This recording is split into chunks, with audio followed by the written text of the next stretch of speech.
Hi, I'm Jonathon Kappy. And I'm Domratchev. Welcome to Holland Estates. You're listening to episode number 548. Today we are going to be discussing the decision of Killam and Killam, a decision of the British Columbia Court of Appeal. An actually rather interesting case to look at. Deals with interpretation of wills and the approach to be used when interpreting wills. So, Kira, why don't you tell us a little bit about the facts of the case?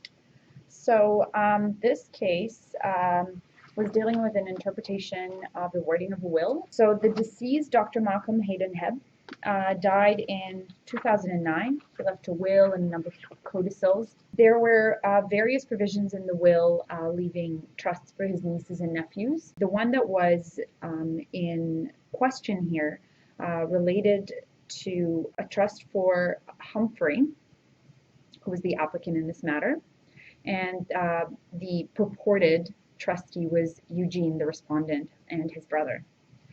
There were 27 different shares of the estate, and Humphrey was alleging that there was money left in trust that Eugene had to turn over to him. So really what we had 20, this register divided into 27 shares. There were 27 nieces and nephews and great nieces and great nephews. And one of these 27 shares got left to Eugene, and there was another share that was left maybe to Eugene, maybe to his brother Humphrey, and this is where the interpretation comes into play. That's right. So just so everyone can follow along, this is what the actual clause says. It says, provided Humphrey should survive me, then in such event I give and bequeath one share to Eugene, provided he should predecease me, then to this person Lawrence. And then it says, it is my desire, however, I do not direct that the said share shall be used for the health, support, and maintenance of Humphrey for as long as he should live, or as long as said funds are available for such purpose. So it was kind of left to Eugene, kind of left for Humphrey's benefit, and it wasn't quite clear. But then it also says, it is my desire, but I do not direct. And so that's where the whole interpretation issue came into play.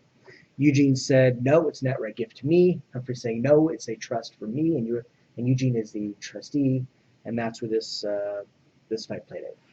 And interestingly, Eugene would only be getting the money if Humphrey survived the deceased. So that's right. Well, yeah, I mean, where Humphrey was coming from a little bit. Well, one of the issues was that Humphrey said that Eugene is the trustee of these funds, and one of the issues I think the court was dealing with, well, what happens if it's not all spent by the time Humphreys dies? So they went to court. The lower court found in favor of Eugene. They found that there was no trust, and then it came to the Court of Appeal. And the Court of Appeal, one of the issues before it was, how does it go about interpreting a will? And I think that they start by saying, I don't think it's different than the Robinson cases. They start off by talking about there's two different approaches that a court can take. Right? We have this, I'll use my open air quotes, four corners approach, and we have the armchair approach, and which is the most appropriate one in the circumstances. So the four corners approach really, is about looking at the four corners of the will itself. Can you figure out what was intended by the testator without looking beyond the words used in the will? The armchair approach goes broader and says that the court is trying to put itself in a position as if it was the testator at the time the testamentary document was created, and what would the testator have intended at that very moment. And so there are different ways of looking at it. There's different ways of resolving those things. And I think that the court, much as the way other courts have done, and sensibly, took a more of a blended approach and said, all right, let's just start with the four corners. Let's start there. Let's not get too broad. Let's take a look at the will and see what we get by just looking at the words of the will. And so the court looked at the will, and I think the judge had sort of satisfied himself, and the Court of Appeal too satisfied themselves that the will probably didn't leave this gift to Humphrey. It was probably intended to be for Eugene. But nonetheless, the court said, well, just in case there is still an issue of interpretation, let's go to the armchair rule, and they went broader. And I think at the end of the day, the court had satisfied itself that this really was a gift for Eugene. That the testator intended to create a moral obligation, but certainly not a legal one. Yeah. And it's interesting in terms of what the court looked at when it went into the armchair approach. Yeah.